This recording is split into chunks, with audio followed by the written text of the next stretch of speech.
Thanks for joining us today on Envision. I'm Deanne Conrad with Dr. Brian Maher, our superintendent in the Sioux Falls School District. We are so excited about a new program that's going to start in the fall, Computer Science Immersion. And Dr. Maher has been talking about this. You've had a couple of opportunities to talk about it in the media and a variety of different local groups and such.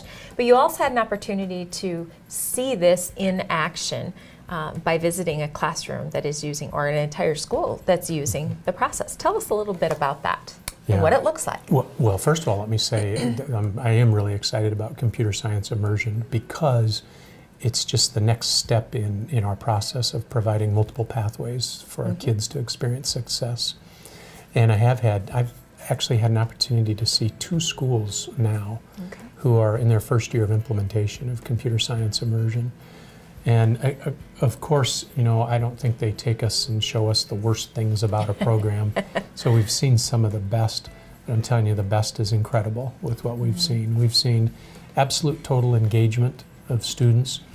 We've seen excitement from teachers. In fact, I learned a lot on our last visit from teachers who talked about learning side by side with their students, and also said many times they have to kind of step aside and let their students lead.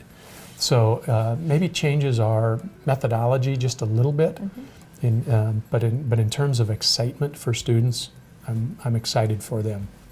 Let me take that a step further.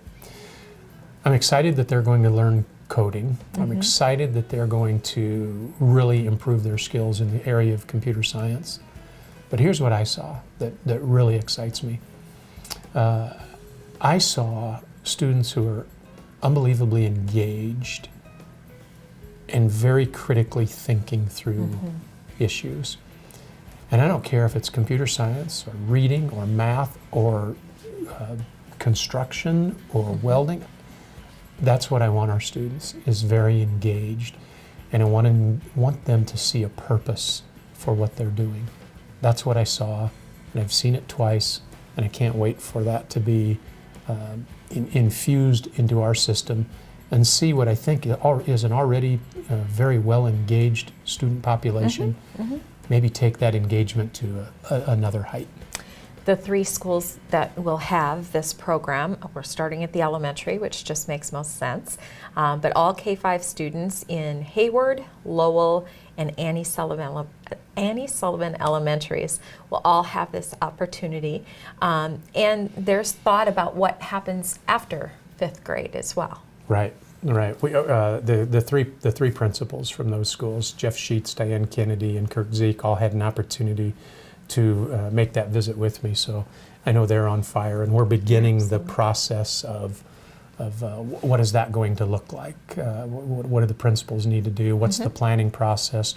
How do we make sure that teachers have the professional development that they're going to need to make this come alive? It's one thing for the superintendent to be on fire, but quite frankly, that has very little to do with the classroom. We need our teachers really to be well prepared, and we're going to do that. That's a long-winded preamble to your question of what's the plan? What's this going to look like? Well, for the next 2 years, we're going to implement computer science immersion with fidelity in the 3 schools that you identified. So I think in 2 years from now, I think you'll see elementary schools that will amaze you, very similar to how Spanish immersion amazes you today if you walk in and see the instructional delivery there.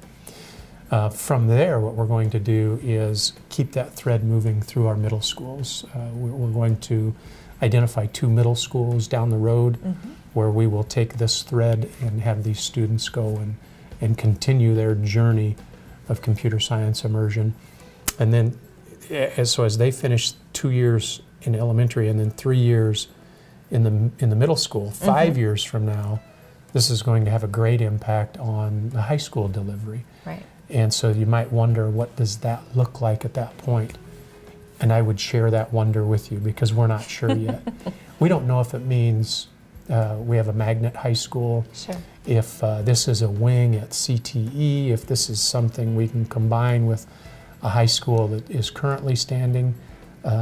We do know this, at the very minimum, this will have a great impact on the computer science curriculum and instructional delivery at our high schools in 5 short years. So Right. that planning process has to begin immediately as well. And many, just a few years after that, it will have an impact on many of the businesses in our community, our colleges and such, that are looking for the critical thinking that is required of employees today in a variety of different jobs, whether they're computer related or whether there's something different. But those skills that are required in that type of learning are just definitely needed in our workforce today. I was contacted very recently by Secretary Shop from the South Dakota Department of Education asking where we were in this process, what did it look like, and what do I think the ultimate issues are at the high school level.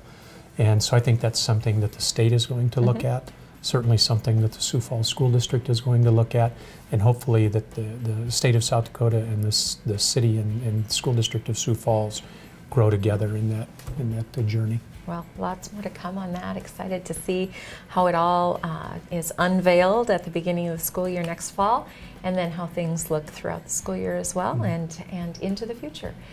Lots of exciting things happening in the Sioux Falls School District. We thank you for joining us today on Envision.